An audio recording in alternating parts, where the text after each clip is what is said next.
Hello বন্ধুরা, আজ একটা নতুন ব্লগ নিয়ে আসছি। দেখতে পাচ্ছ না ইলিয়া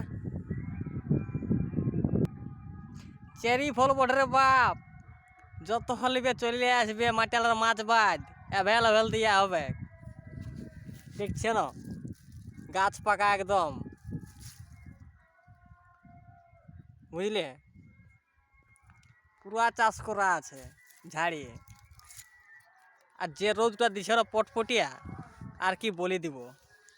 আর আমাকে তো ঘরে রইতে দিছে নাই, যে কাজ করে আলি লোকের ঘরে দুই একদিন ঘরে শুনতেই পাচ্ছ কীর্তন চলছে, তো কীর্তন শোনাশুনি নাই হচ্ছে আমার।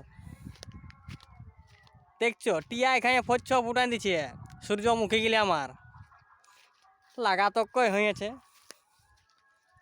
লাইও গেল ভেলাও গেল, কি করবে বলো।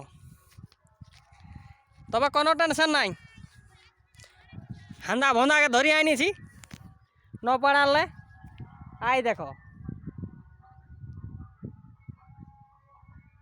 পালহানদার গিলা দেখছো না কেমন আছে। এই পালহান গিলানকে ধরে আনিছি, নো টেনশন। কাল্লা ভাজা টিয়ার গোষ্ঠী তিনি খেয়ে দিবে, ফটকা ফুটাই ঝোলা নিয়ে আছে দেখছো, ফটকা দুলদাল দিয়ে দিবে, উড়িয়ে যাবে কোন দিকে টিয়া। হ্যাঁ মানবে নাই আর। চলো আরেক লোক কি করছে দেখবে, চলো না। ও আগে তো ধরিয়ে আনিয়েছি, সালা আঁচিয়ে পালাতে ছিল। হ্যাঁ কুলি কুলি ঢেরা পিঠে ঘুরে বলতেছিল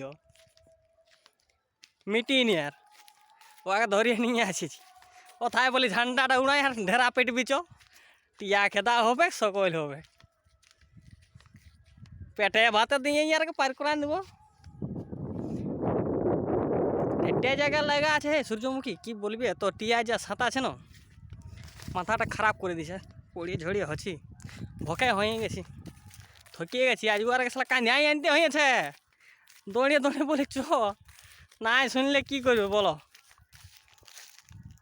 ঠিক আছে ব্লগটা লাগিয়ে থাকো, অন্য